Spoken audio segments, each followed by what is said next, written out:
Today, we have an exciting opportunity to speak with some young leaders in our Marshallese community in Northwest Arkansas. These are kids who are paving the way and representing their Marshallese student bodies from both Harbor High School and Springdale High School. Nicson Laupepa, Islander Club President from Harbor High School, and Sepesim Francis, Student Body President at Springdale High School. My name is Sepesim Francis. I'm 17 years old. I am a senior at Springdale High School. My name is Nicson. I'm 18 years old, and I'm half Marshallese and Tuvaluan. Well, we're super excited to speak with both of you guys today, especially about some of the things we'll be discussing from a young person's perspective. I think it's very important for the audience to understand. Yeah, and I think that it'll also be super inspirational to other young people who are interested in learning about our history, the Marshallese history, especially whenever it comes to nuclear issues. I think it'll be really inspiring for them to hear about how you learned about it and where you're at on your journey to figure out more. So for those who don't know, where are the Marshall Islands located? It's above the equator, like North Central Pacific. And about 4,000 miles southwest of Hawaii. Do you guys know when your family migrated to the U.S.? My mom, her and her siblings came over to Hawaii when they were about 7, and then they moved to Missouri when they were around 11. My dad, they moved to the RMI, Marshall Island, because of what's going on in Tuvalu and how it's flooding. And in 2006, they moved to the United States to get better education for the kids, like me, myself, and my siblings. And yeah, I have a pretty big family, so. Yeah, I feel like that's actually a more common story than like we think about, because I talk to people all the time, and usually like in the context of like MEI work, people will say, oh yeah, I'm Marshallese, but then they'll, in other situations, they might be like, oh, I'm half Kushryan, or I'm half, like for me, I'm half Kiribatese, and my mom, she migrated from Kiribati to the Marshall Islands. So kind of a similar story to yours. And like even whenever we talk about the Marshall Islands, we talk about how Marshallese come from the Marshall Islands to the U.S. to find the same things that your dad and your dad's side of the family was looking for in the Marshall Islands. So super important to tell those stories. Have you guys heard of any stories from your family about like their experience was like in the islands? My mom and my uncles have told me a couple stories. They like to talk about like when it rains, because they lived like they didn't live super close to the ocean side, but my mom and them would like love to like run in the rain all together, and because they like all lived like together, like closer to their families, they would all run together with their other cousins. They like run through the rain. My mom would say they would like go through in the rain. Oh yeah. But I don't really know if that's really true, because I feel like my Jima would have gotten them in trouble for doing that. But I don't know. But other than that, they would just tell like a lot of stories about them going to the supermarket and like always buying things before like they go to school. Yeah. That's what I was just about to ask. Like, how do you feel like from any stories that you know of or just have heard from, like even people that aren't members of your family, how do you feel like that differs from like your life here in the US? I feel like when I hear the stories, it sounds very easy going back there, but then like it's also like in the back of my mind that they don't have like all the resources. So I knew that like the house didn't have air conditioning. I know that's not a necessity, but Right. it's like I was just thinking about that, and I was thinking about like healthcare and how that's also something that they were struggling with. Yeah. So like I try to recognize my privilege whenever I think about all my family back in the island. Yeah, and I feel like maybe you have similar feelings too, just with your family moving here for better education opportunities. Most definitely. Yeah. So talking about Marshallese history and the nuclear legacy, when did either of you start learning about nuclear history in the Marshall Islands? Probably the starting of high school. I heard there was like a club for islanders, island club, and I didn't really think about it. But my cousin, that was the president at the time, she really pushed me to like learn a lot about our people, but also team up with. We would travel to other tournaments and learn about them, and also be involved in some of the things Harbor and MEI would host. Yeah. And they would ask like these small questions, and I wouldn't even know myself. Like, what's your Joey? Yeah. And I felt embarrassed, and it really made me want to learn about my history and just where I come from. I learned about like the basic of the like Castle Bravo. I learned about that in 3rd grade, so 2016. Mm-hmm. That's so long ago. But it was basically just for a History Day project. I was one of the students chosen to present, and I wanted to not really say the same things again because at the end of the day, it was a competition. Yeah. And I wanted to like really stick out from all the other competitors. I had asked my teacher, my GT teacher, Miss Ewing, if there was any way, if she had any ideas that I could like kind of bring my culture into this. And she herself was actually educated on the bombing, and she had told me about MEI, and I ended up doing like a little board just about the after effects on the humans on after Castle Bravo. Honestly, I feel like it's good that we have a range of like ages from whenever y'all started learning about it, because for me, I didn't start learning about it until I was about 22. And so it took me a while to learn about that. And whenever I did, I was like, wait, what?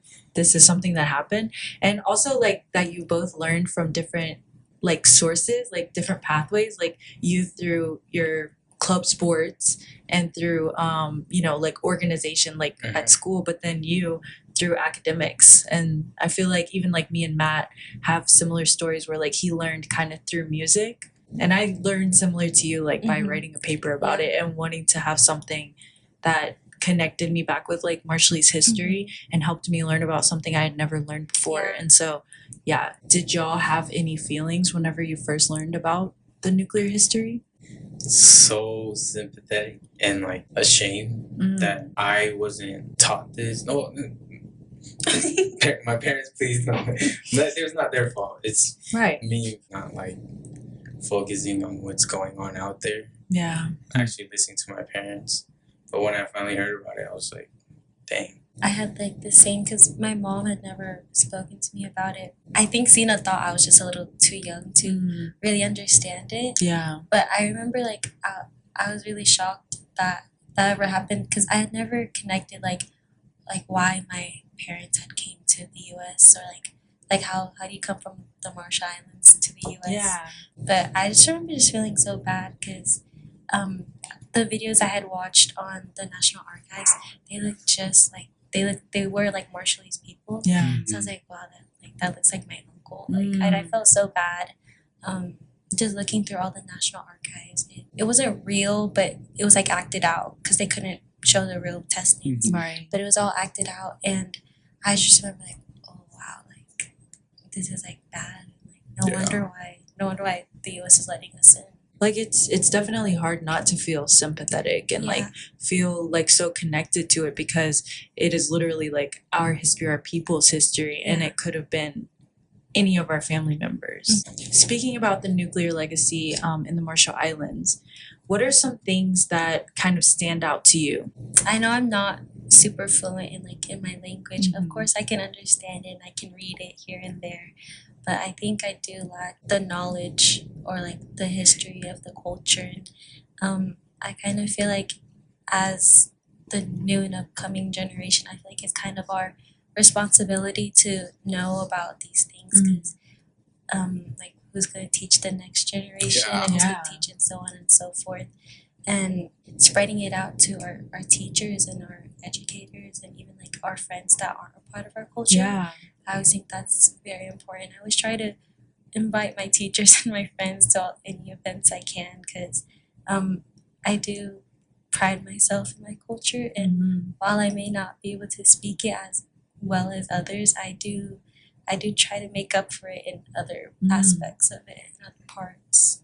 I remember seeing you and like a group of your friends that Yeah. had come. And at first, I had been told, "Oh, we don't know if there's gonna be any high school students that are coming, so don't worry about it. Like you don't have to do a presentation." And I had just flown in to Yeah. Arkansas. It's my first time here, and I had come in, and I was like, "Okay, so we're just gonna eat dinner and like not have to worry about a presentation."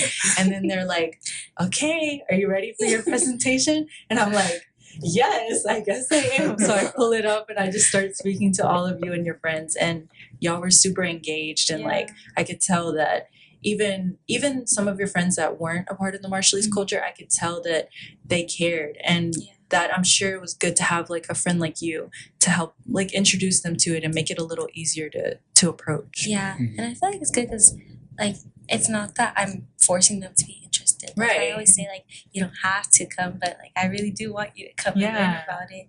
And like, okay, of course I say that there's gonna be food, but like I always try to like tell them to come because I tell them that it means a lot to me. And Something similar that we do is my island club. We always host this tournament that we always have, the winter tournament that island club hosts. We host this just to bring everyone together and like have a great time, play all the sports, and just being one again. Yeah. Because I know we have Mayday, but that's like too far, and we gotta get back You have together. to have it halfway through the year, at least twice a year.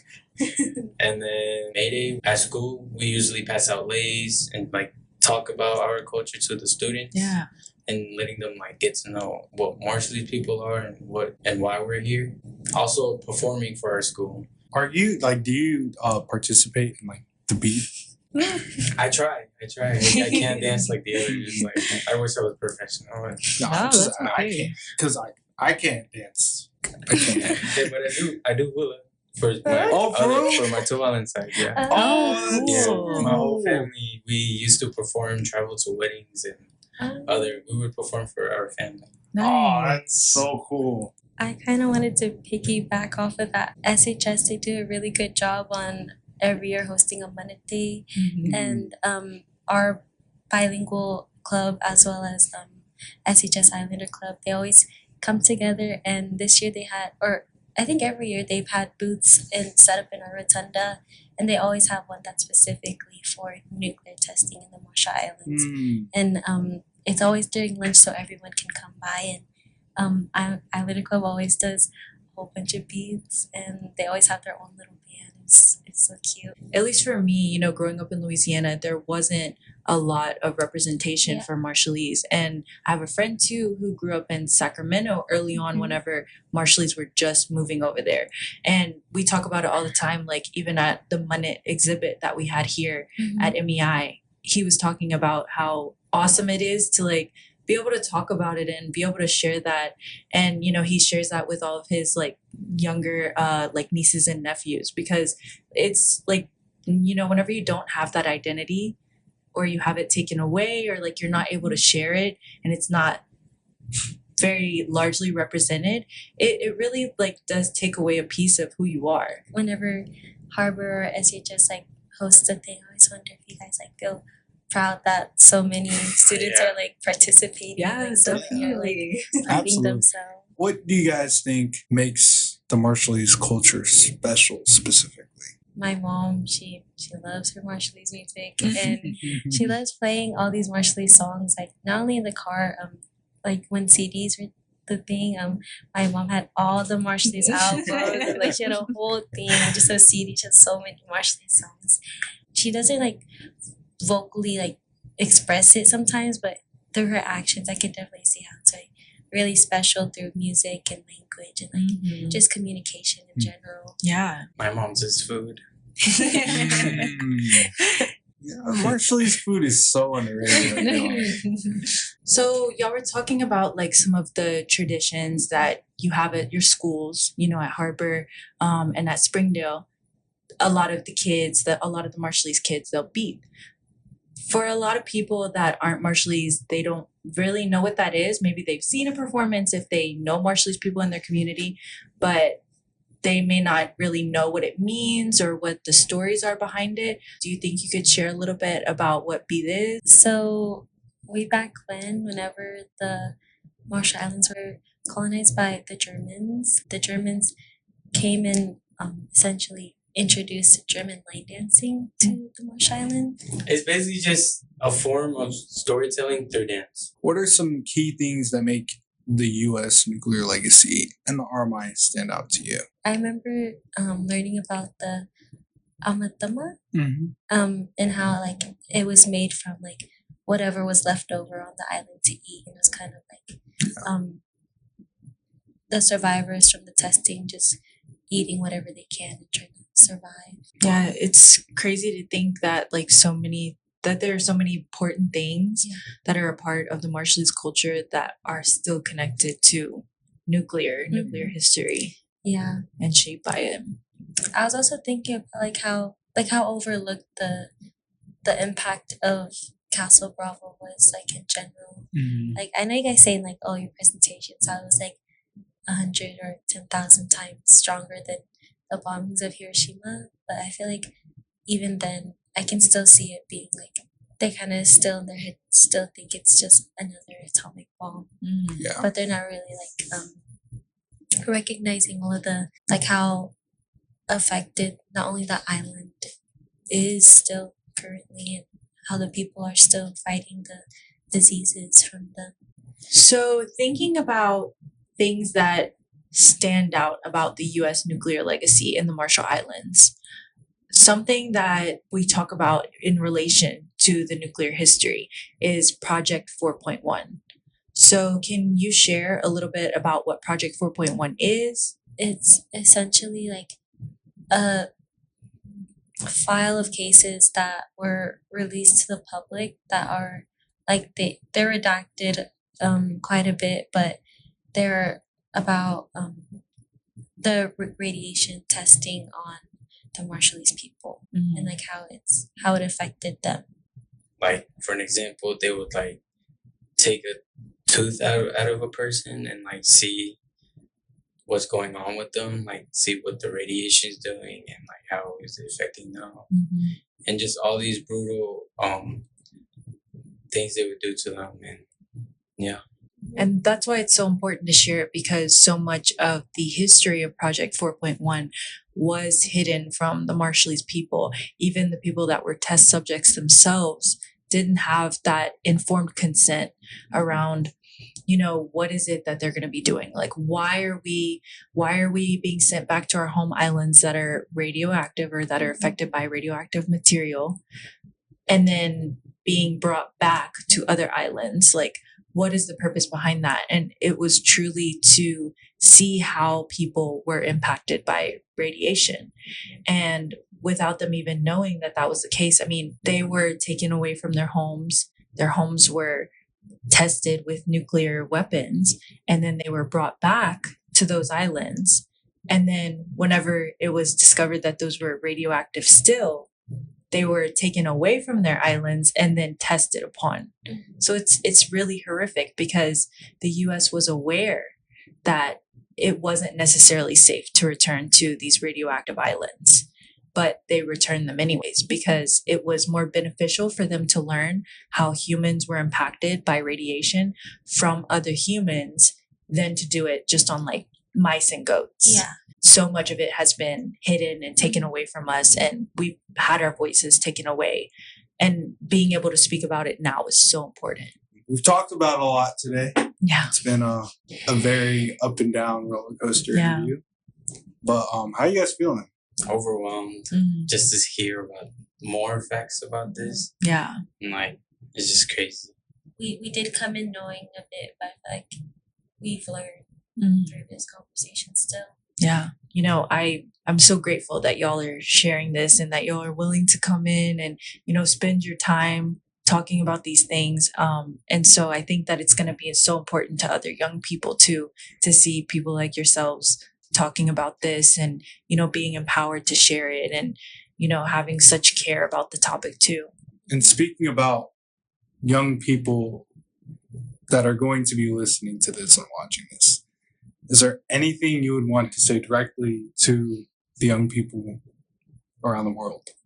I'm going to say I think it's really important that you not only educate yourself for your own benefit, but also your peers and your your elders that may not even know about it. Not only because like in a way you're able to get different perspectives and different eyes on it, but you're also able to get as many eyes on topics such as these that are not so much spoken today. Yeah. I'd say just be proud, be yourself, and like spread the word. Komotada to Sepesim and Nicson for being here today and for sharing your stories with all of us.